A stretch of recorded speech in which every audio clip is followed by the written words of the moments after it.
Get your latest war extra. Read all about it. Extra paper. Have you seen the latest edition? I suppose you have. Suppose you feel pretty much as I do about it. Awful, isn't it? The headlines, I mean. Death, destruction, upheaval, unrest. It makes you wonder what the world's coming to. Yes, sir. What's the world coming to? Men's souls wrestle with the thought of tomorrow. And today is the eve of tomorrow. Can I face it with confidence? I suppose you've asked yourselves that question too. Can I face tomorrow with confidence? No man can tell what tomorrow may bring. But I'm not worrying. You know why?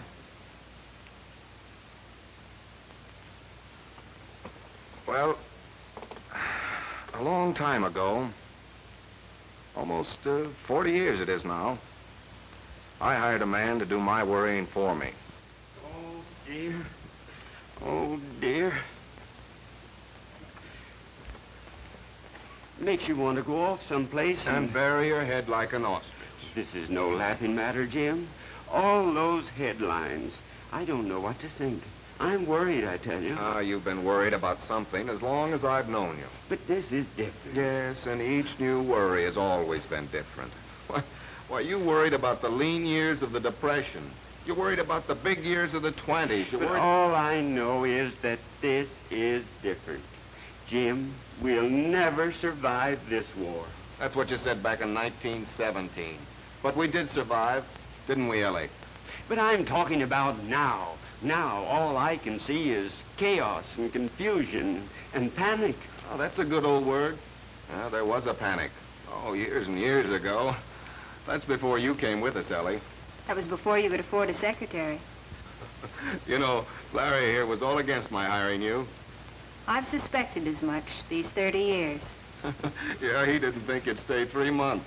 He didn't think you'd be in business 3 months. This is no time to go digging around the past for laughs. I'm not digging around for laughs, Larry. I'm digging for confidence to face the future. Future.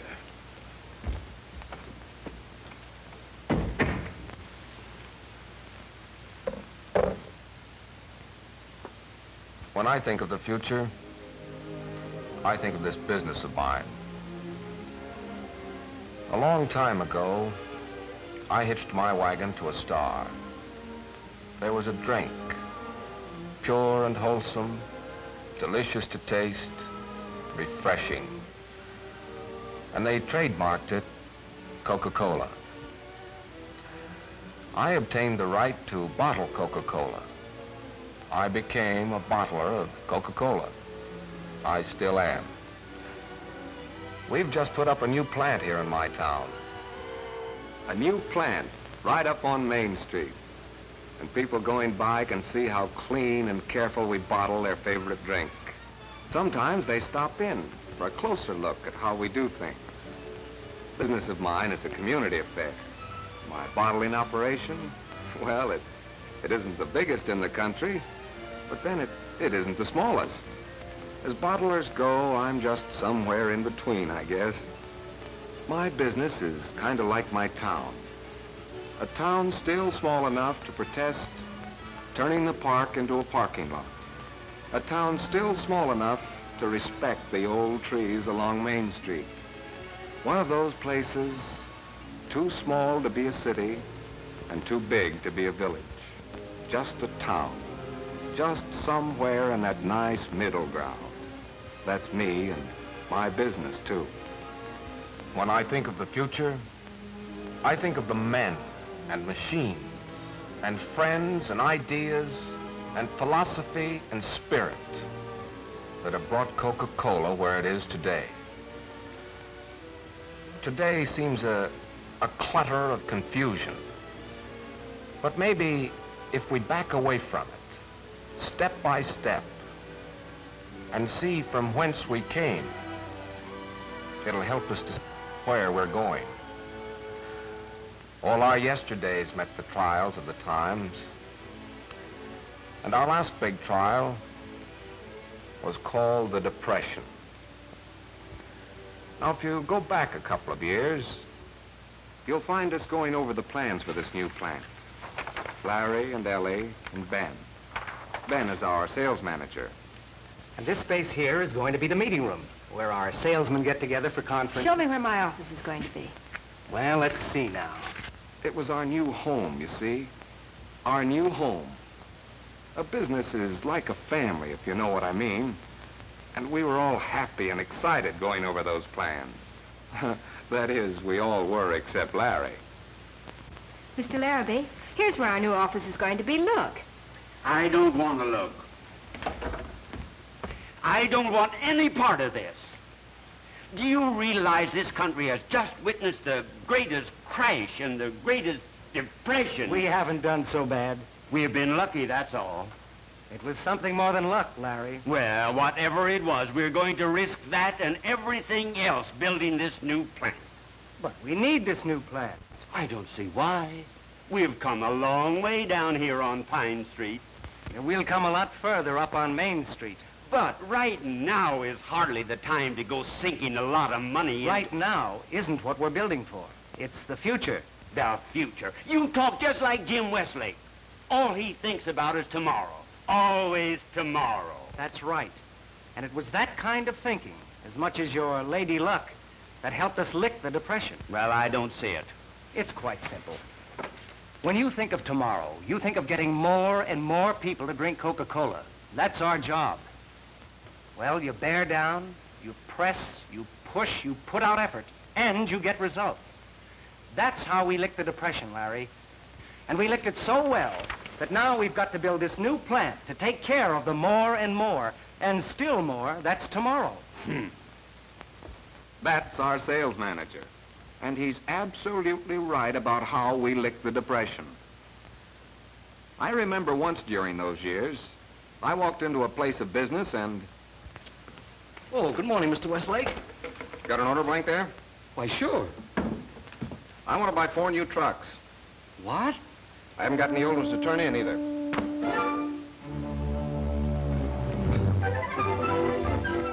Well, the reason I went out and bought those 4 trucks was... I suppose you think I'm hipped on this idea of calling so often on the dealers. Go on, Ben. Speak your piece. All right. Our job is to sell more Coca-Cola. Always more and more. Where do we sell Coca-Cola? In these spots, Jim. These spots marked on the map. These are dealers' stores, places where people spend their nickels for Coca-Cola. So what? So, if we're going to get more people to spend more nickels at these spots, our salesmen have got to spend more time there. They've got to have the time to do a complete merchandising job. That means more men and more trucks. Larry, why didn't you say so in the first place? Oh, Larry, I've never been afraid to put out, have I? Did you call me, Jim? Get ready to put some more men on the payroll. More men? I'm going out and buy 4 new trucks. But, Jim, there's a depression. So there is a depression, so you run along and worry about it. Ben and I'll knock the pants off it. Hi there, fellas. Hiya, Sam. Found a job yet? Not yet. Well, times is tough, all right. Yeah, I'll say. 2 bottles of Coca-Cola. He'll pay for 'em. None of that now. I'll match it. Lady luck. Larry's always talking about it. Well, in one respect, we were lucky in the way we rode out of the Depression. Our lady luck was Coca-Cola. A bottle of Coca-Cola is just a little thing. It costs just a little, yet it's truly one of the pleasant things of life. People enjoy stopping at the bright red coolers for an ice-cold bottle of Coca-Cola. Time out for refreshment, enjoyment, sociability. The pause that refreshes, we say. And the price, 5 cents, puts it within the reach of everybody. An awful lot of nickels rolled in during those Depression years. Maybe it's because people had more nickels to spend those years than anything else.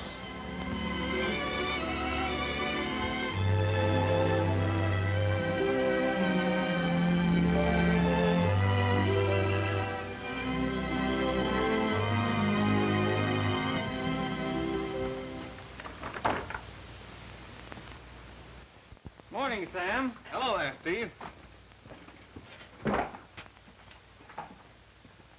Well, how's the new cooler working out? Oh, fine, fine. Things are regular ad sitting out there. I'll say it is. You're going to need an extra case. Well, I don't know, Steve. Well, of course, I'll be back on Thursday, but we'd better play it safe. Okay, Steve. You're the doctor. Okay. So long, Sam. So long. Come back soon. You bet. Say, how's your dad these days? Oh, all right, I guess. Only trouble is he won't stay retired. Still comes down to the store, does he? Yeah. In and out 2 or 3 times every day. It's awfully hard for him to learn to take it easy.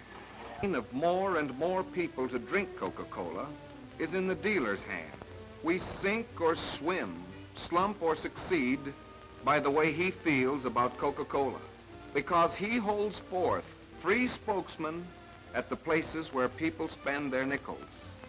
We must thank our dealers, folks like Sam, for helping us through the Depression. And we must thank our salesmen, boys like Steve, who did a merchandising job out on the routes. Merchandising, that's a pretty highfalutin word. But in plain, everyday English, it means helping the dealers sell what you sell them. Helping the dealers. That's what Ben wanted to give the boys on the routes more time to do. It was giving the boys time to put out effort at the places where effort counts most that helped us lick the Depression.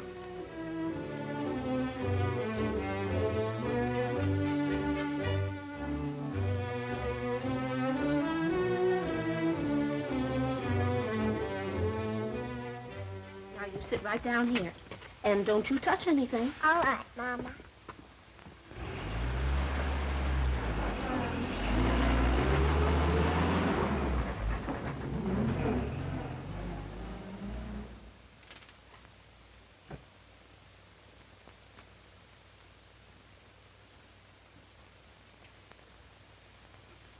Hello, Mary. Why, what's the matter? Nothing. I'm just sitting here waiting for my mother. How about a bottle of Coca-Cola? Oh, thank you, Mr. Tompkins.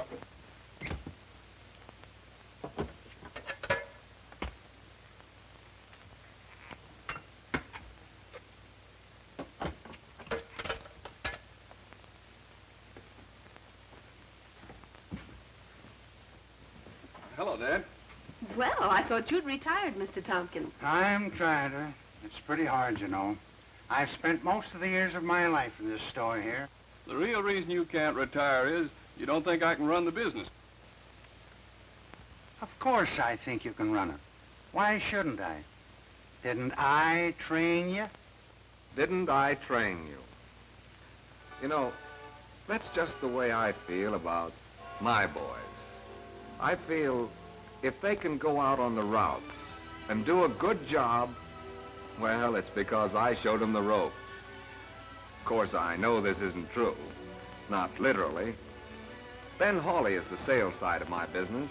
He handles the training. But I trained Ben. And I signed up for the films and records that have been so important a part of our training program. I remember the day our first meeting came. You don't expect the boys to sit around and look at a lot of pictures, do you? This program is more than just a lot of pictures, Larry. It's a training program. Why, if we expect the men to go out and do a better job on the routes, we've got to show them how to do a better job. We've got to help our salesmen to help our dealers. One trained man, one salesman, is worth more than 10 delivery men. And the answer to this depression is men, M-E-N. Is that what they told you in Atlanta? No, that isn't what they told me in Atlanta.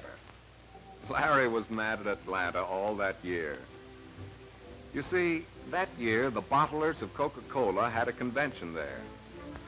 You know, with the banks closing and all, I wasn't so sure we'd have this convention. We'll lick this depression. Sure we will. Bank holiday or no bank holiday. What do you think of this new advertising campaign, Jim? No, it's something, I'll tell you. We're putting out more advertising than ever before. This year. Now. Now's the time to put out.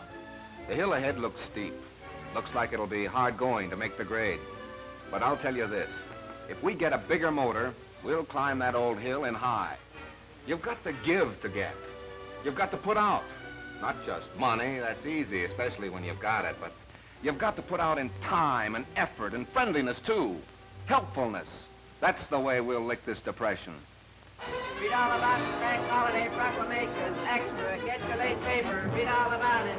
Read all about the bank holiday. Dear, Extra. oh, dear, Get I your don't late know what the paper. world's Extra. coming to. Just a minute, folks. Oh, here's Mr. Peyton. When does the bank open? When do we get our money? I'm sorry. All I know is we got an order to close the bank. Why, I don't know any more than just what you can read in the papers. Extra. Bank holiday. Extra. Read all about it. Extra. Get your late paper. Headlines. Blaring, scaring headlines. We faced them in the past. Yes, we faced them in the past.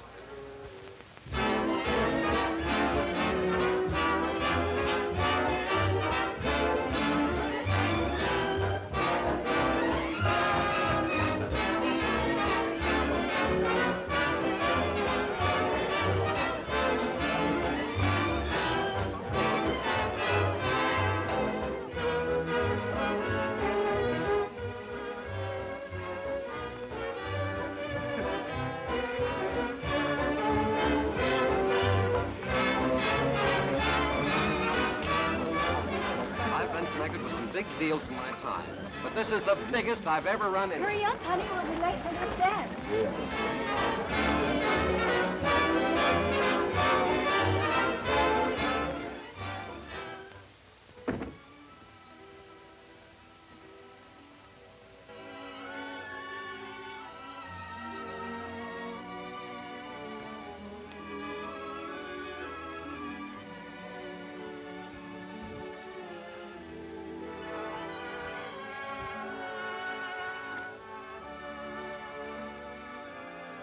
I saw you duck out on the party, Jim. I just came up here to listen to our radio program. We've come a long way in our advertising. You've come a long way in your business. Why, I remember the time when you used to run around with a horse and wagon selling Coca-Cola. Yeah, I've been thinking about that past. I always do when I want to get a line on the future. I hope you've been thinking about that little proposition we talked about the other day. You know, life's funny, Pate. When I was poor and running around with that horse and wagon, I had to come to you begging for a loan. Now I'm running around a golf course. You're running after me. Well, I'm sorry about that loan, Jim. But things are different now. These are big years.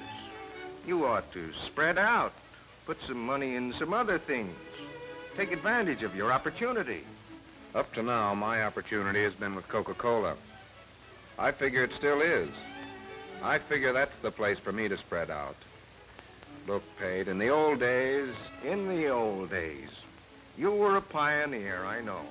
You were young and you were filled with courage, daring, alertness, going and doing. But those days are over, Jim. Now you're a big man. Now you're a success. Now I should grow old with prominence and prosperity? No, Jim. Now lethargy should set in? Now the beam should broaden? Now barnacles accumulate? No, Jim, no. That's just what I figure. Why, every man is a pioneer in his youth. It's natural. Well, I want to be one in my middle age. I want to be one until they carry me off someplace and plant sod on top of me. Why does everybody think that pioneering is the monopoly of youth and yesterday? Why, I'm 10 times the pioneer I was 20 years ago. I'm 10 times the man. My business has grown, and I've grown with it. And I want to keep on growing. These are big years, Pate. But I hope they're not too big for me.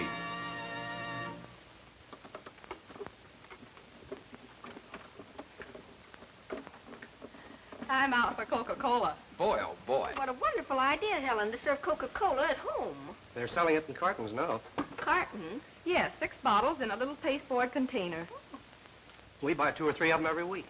Business was good in the 20s. More and more people came to enjoy the pause that refreshes. Business was good, and we aim to keep it good.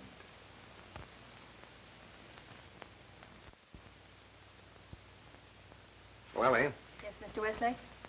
has Ben come in yet? Yes, he's checking in his cash. Ask him to stop in and see me, will you, please? Yes, sir.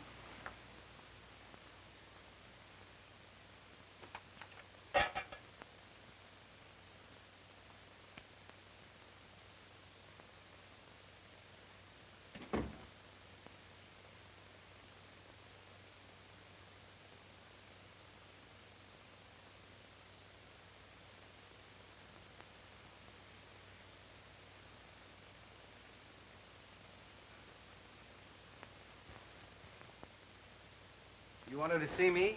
Come in, come in. Sit down, Ben. How long have you been working for me? Oh, almost 7 years. You like your job? Yes, sir. That's too bad. You're through with that job, Ben. You're through driving a truck. You're fired. But just a minute, Here's Mr. the Westlake. daily sales report. Don't give it to me. Don't get... Well, Jim, the daily sales report. Give it to our new sales manager. New sales manager? Mm-hmm. What are you talking about? Ben's through driving a truck. From now on, he's going to head up the sales side of this business. Well, what are you going to do, Jim? Retire? Oh, no, Larry. It's just that I've been leaning pretty heavily towards production these past few years. Now I've got a man to supplement me on sales. But if Ben isn't going to be driving a truck anymore, we'll have to... Hire a new man to take his place. But that means extra salary. Don't you worry about the extra salary. I'll take care of that in extra sales. Oh, dear. I can see right now you're going to be worse than Jim Westlake. He means you're going to be better than Jim Westlake. Thank you, Jim. But I'll have to go a long way to do that. Go on now, beat it.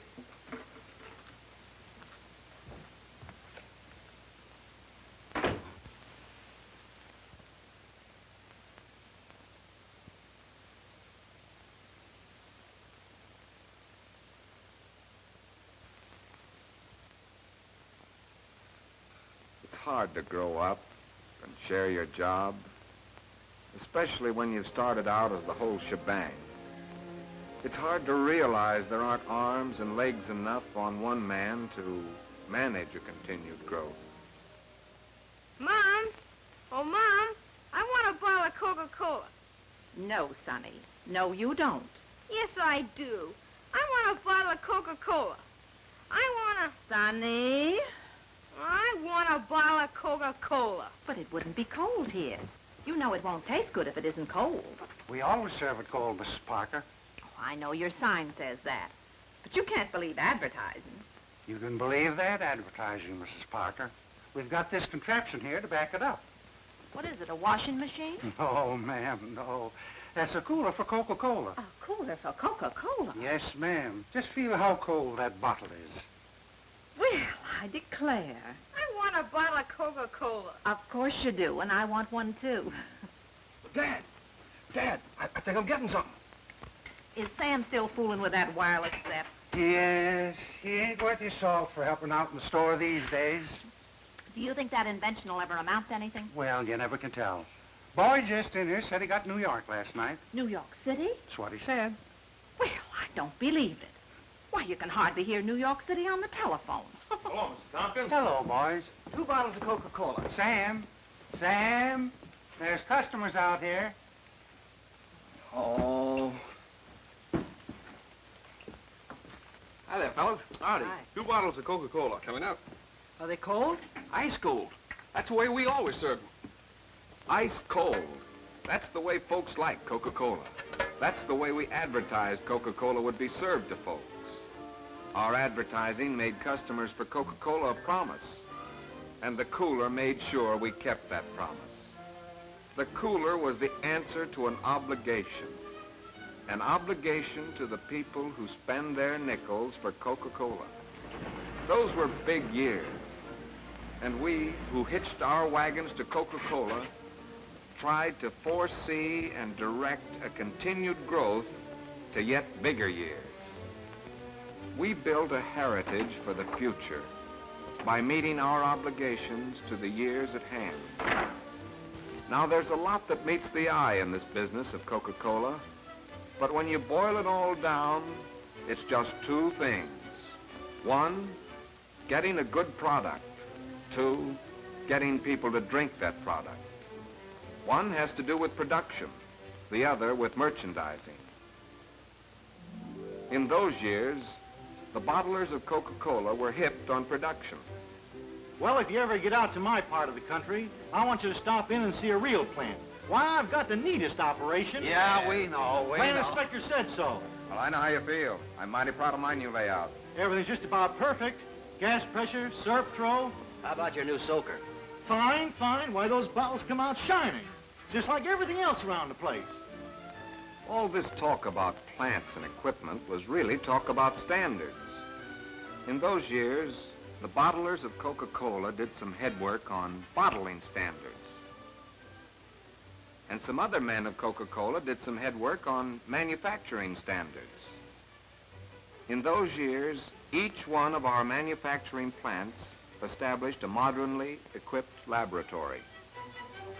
Graduate food chemists were employed to analyze each ingredient that goes into the making of Coca-Cola. Each ingredient. And each finished batch of syrup had to measure up to certain set standards before it was shipped to any bottler of Coca-Cola. Bottling standards, manufacturing standards. Don't they all add up as answers to obligations? Obligations to the people who spend their nickels for Coca-Cola? Of course they do. In our advertising, we promised a drink that was healthful, palatable, and uniform. And inside our plants and laboratories, we did the kind of work that backed up that promise. Those were the big years. And with them, we grew big. But we realized that bigness is also a responsibility. We realized that bigness is only justified by better performance. It's just head work and horse sense that tells you to meet your obligations to the years at hand. Meet your obligations. Keep your promises. Put feet on your dreams. That's the way to assure continued growth. That's the way to build a business. And for such a business, there's always heritage. There's always future. And there's always tomorrow. That was true back there in the 20s. And if you're thinking, like I'm thinking, you're thinking it's just as true today.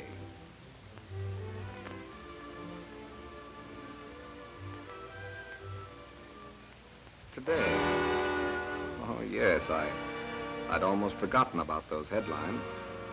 Extra, extra, worry all about it. I'd almost forgotten those big years known as the 20s didn't start out so big. Those 20s started out with the Depression, too. Only we didn't call it a depression in those years. Things just aren't normal now. But we'll get back all right. We'll get back to normalcy. Say, aren't you Jed Hawley's boy? That's right. I'm Ben Hawley. Well, you look mighty down in the mouth. What's wrong? When you see an ex-soldier sitting on a park bench, what's usually wrong? No job? No job. Well, buck up. You'll find something. Keep smiling. Just keep smiling. Yeah, keep smiling. I know. It was right after the war, remember? Right after the war. The boys came back from somewhere in France, and I remember the parade in our town, the Victory Parade. The plant was on Juniper Street then, and... Bill, unless you can see it better from in here. You can see Come on, Ellie, watch the parade. Here. Come on, Larry, it's the parade. Oh, they're coming down Juniper Street. Come on. Yeah, here they come. Come on, Larry. Oh, girl.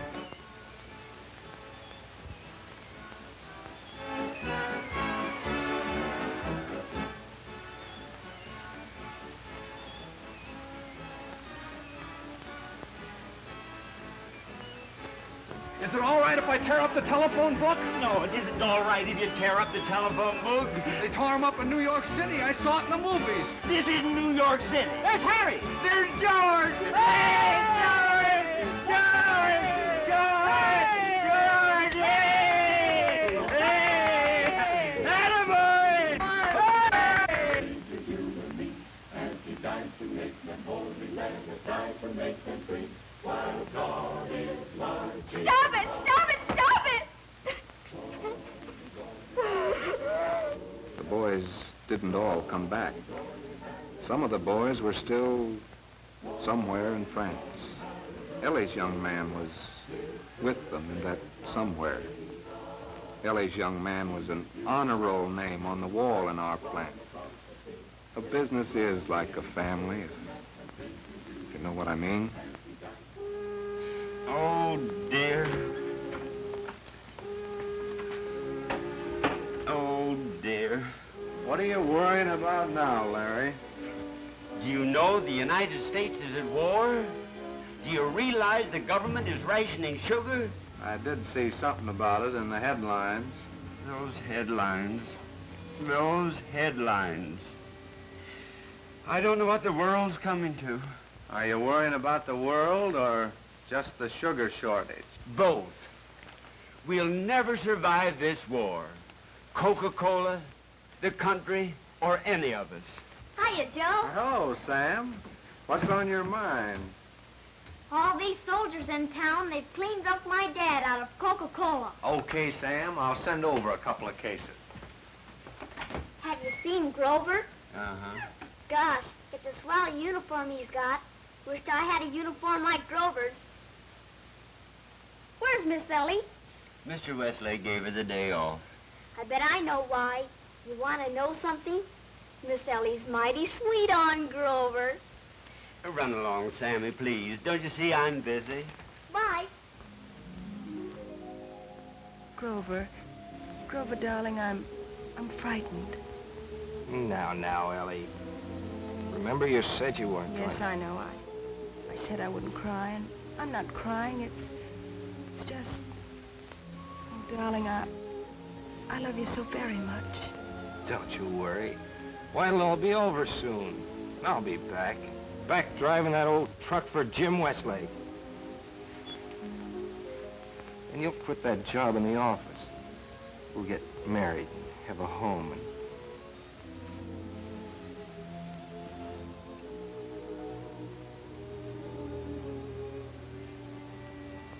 The long trail that leads back through the years isn't always a comfortable journey. Those war years were dark years. But we had faith, faith in the future, faith that we would come through, faith that if this country didn't remain a country, didn't survive, then no country on earth would survive. Faith. No battle is won without it. 2 bottles of Coca-Cola. Yeah? Make sure it's Coca-Cola. All them bottles look pretty much alike. Not now, they don't. Is that Coca-Cola? Yes, sir. And that's the brand new bottle for Coca-Cola. The hobble skirt bottle. They patterned it after the hobble skirt Betty wears. The hobble skirt bottle. Pretty nifty, huh? I'll take the hobble skirt. I'll take Betty. Thank you, boys.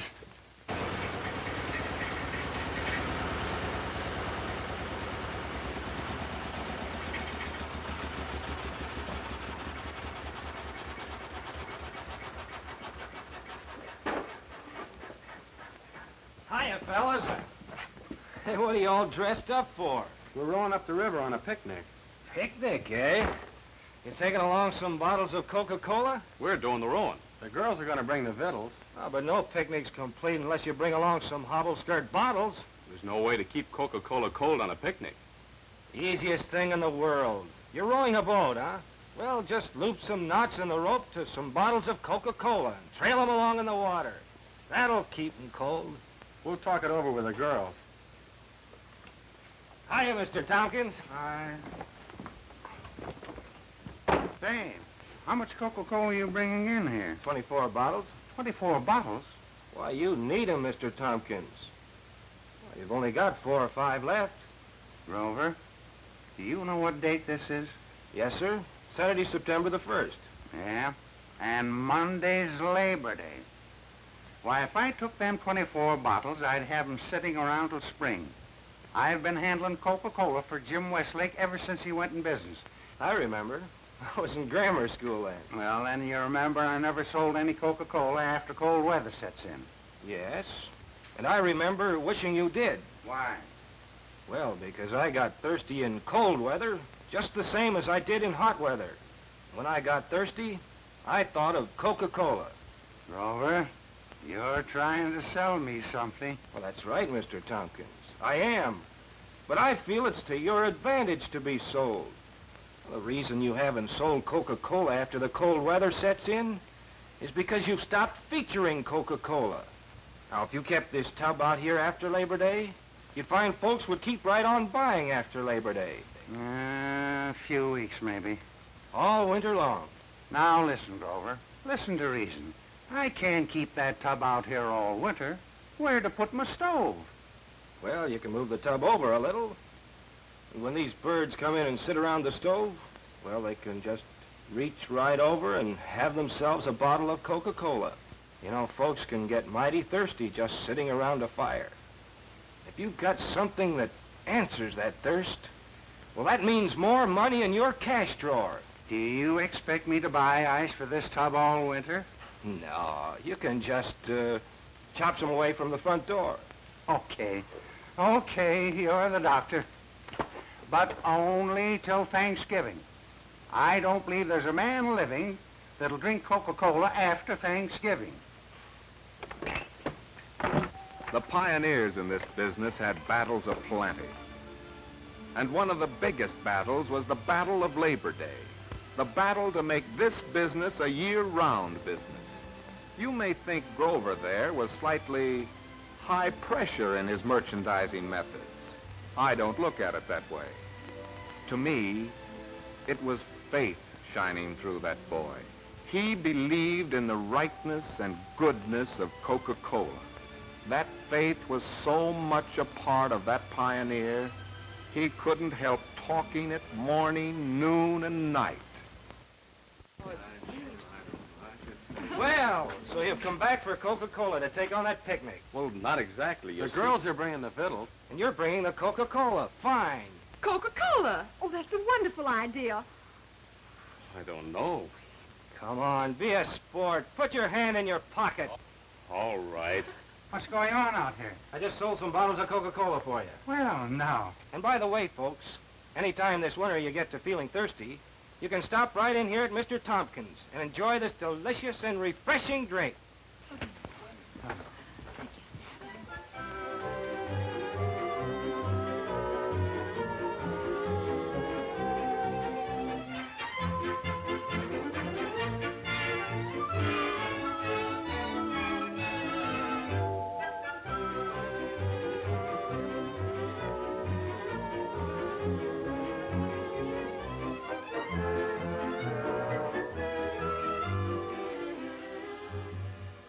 I'll never forget the day Grover came to work for me. It was the day I went out to buy that truck.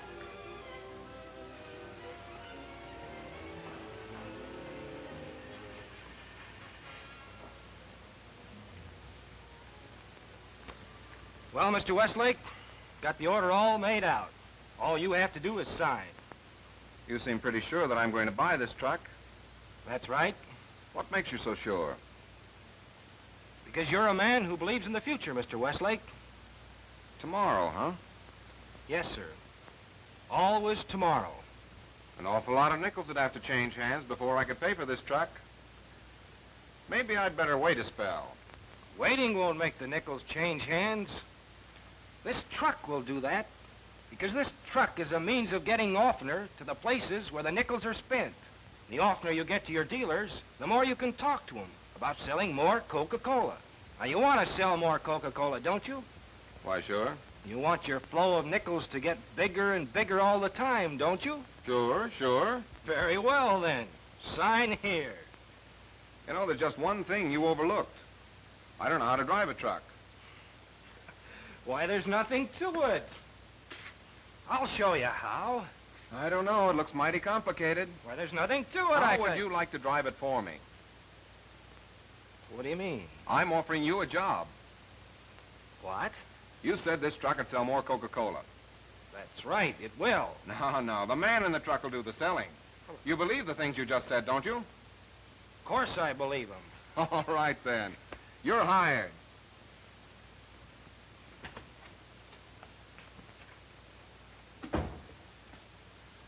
Morning, Larry. What are you worrying about this morning? You know perfectly well what I'm worrying about. Bills. Why don't you pay them? Why don't I? You know just as well as I do that we haven't enough money to... All right. Just sort out those we can't pay, and after a while I'll get off some letters to them. Oh, why did we have to move up here on Juniper Street? Why did you have to invest in all that machinery? How long do you expect to stay in business if you don't meet your obligations? Well, not very long. That's why I bought that new machinery. Talk sense, Jim. Please talk sense. All right. I moved up here on Juniper Street. I bought that new machinery. Because if I want to stay in business, I've got to meet my obligations to the people who spend their nickels for Coca-Cola. I've got to see to it that Coca-Cola is bottled according to fixed standards. Hey, boss, there's someone out here asking for you. Another bill collector. No, this here's a lady. That must be Miss Smith, Joe. Show her in, will you? All right. Who's Miss Smith? My new secretary. Your new... Jim Westlake, have you gone out of your... But, Larry, all bottlers have secretaries now. When I was in the convention in Atlanta, we... Atlanta. So, that's where you got your idea.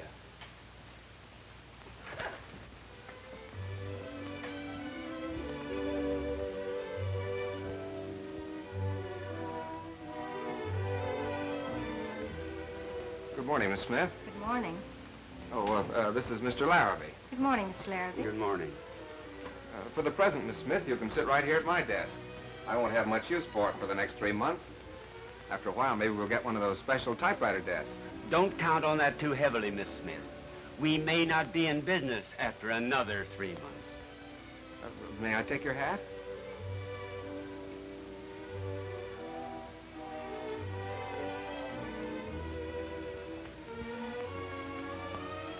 You won't have to worry about anything around here, Miss Smith. Mr. Larabee does that for all of us.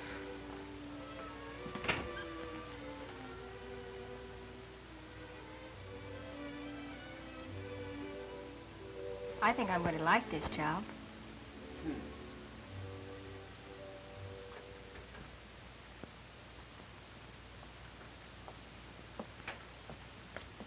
If you like, I'll dust off your desk. Miss Smith. Yes, Mr. Larabee? I may as well tell you right off. I do not approve of women working in an office. But why, Mr. Larabee? I think a woman's place is in the home, and I'm thankful you won't be with us very long. You mean you don't think Mr. Westlake will be in business? I mean, I'm perfectly aware of why young women take jobs in offices. Why is it? It's the modern method of getting a man. Well, what makes you think I'll, get a man, as you call it? Because you're so pretty. Say, did you hear the story about the panic? Which one? The one about why is a panic like a picnic? Heck, yes. They told that one back in 1893. This panic of 1907 isn't going to be any picnic. Don't you think maybe folks have always said that? when times weren't normal, when things were kind of depressed? Maybe so, maybe so. It seems to me that if we bear down, press, push, put out effort, we can lick any trial that comes along. Say, what do you think of this new advertising campaign? Oh, it's something, I'll tell you. Especially these oilcloth signs. Put out enough of them, and we'll ride out of this panic all right. Why, we'll be putting on extra wagons. Putting on extra men. Hiring private secretaries. Yesterdays. Cheerful, glorious yesterdays. It was something more than luck that brought us up through the years, though Lady Luck had a lot to do with it. The goodness and rightness of Coca-Cola was there from the start. It was truly delicious and refreshing. People from all walks of life, on any old street, whoever they were, whatever they did, wherever they might be, people liked Coca-Cola. It's the single thing I know of that people can taste again and again, and more, and never grow tired of. Coca-Cola is a repeater, so much a repeater that when the trademark was questioned, the Supreme Court of the United States upheld Coca-Cola as a single thing from a single source and well known to the community. We were lucky. But if luck hitched our wagons to this star, faith kept them hitched. I was just coming in to see you. I hope you've been thinking about that little proposition we talked about the other day. You mean the loan? Yes, did you fix it up for me all right? Well, you see, Jim, this country is going through a kind of a panic now. I'll be good for it. I've got my business and... It's a one-horse business. It won't always be one horse, Mr. Peyton. Someday it'll be right up here on Main Street. Well, I hope you're right. But I'm afraid I can't risk the bank's money on dreams. Dreams? Yes. You're a dreamer, Jim. You're always thinking about tomorrow. Always tomorrow. And, well, you come back on some future tomorrow, and then maybe... On some future tomorrow, you'll be coming to me, Mr. Peyton. You'll come to me asking for something or other. In that case, I'll apologize to you, Jim. I'll say, I'm sorry I didn't give you this loan. Good luck, Jim.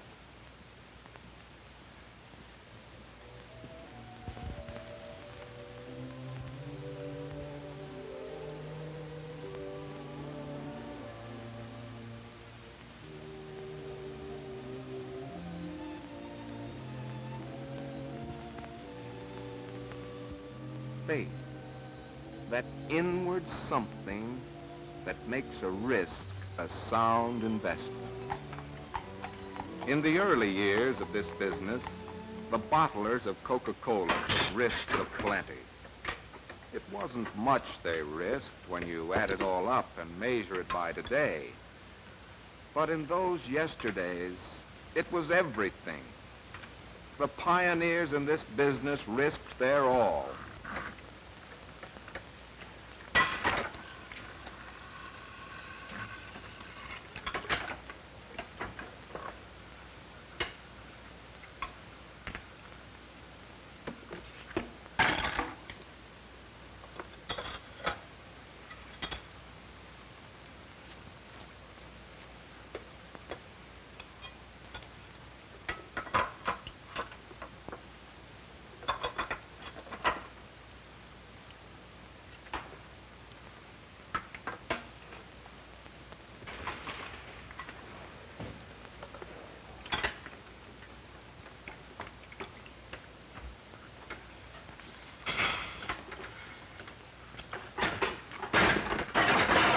Oh, dear, oh, dear.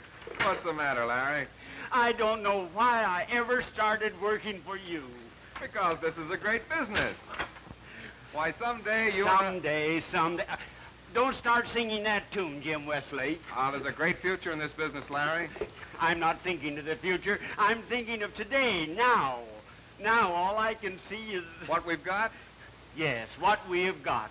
Second-hand equipment, bottles that break every time... That's the difference between you and me, Larry. You know, Life is like a piece of chicken wire. Two men are looking at it. One sees only the wire. The other sees the holes between the wire. That's you and me. You see what we have got, and I see what we haven't got. You see the present, and I try to see the future. Oh, we'll go a long ways together, Larry, you and I, for we're like two legs of a compass. You're the firm leg, and I'm the leg that spreads out, reaching always for more and more and still more. That's the story of this business.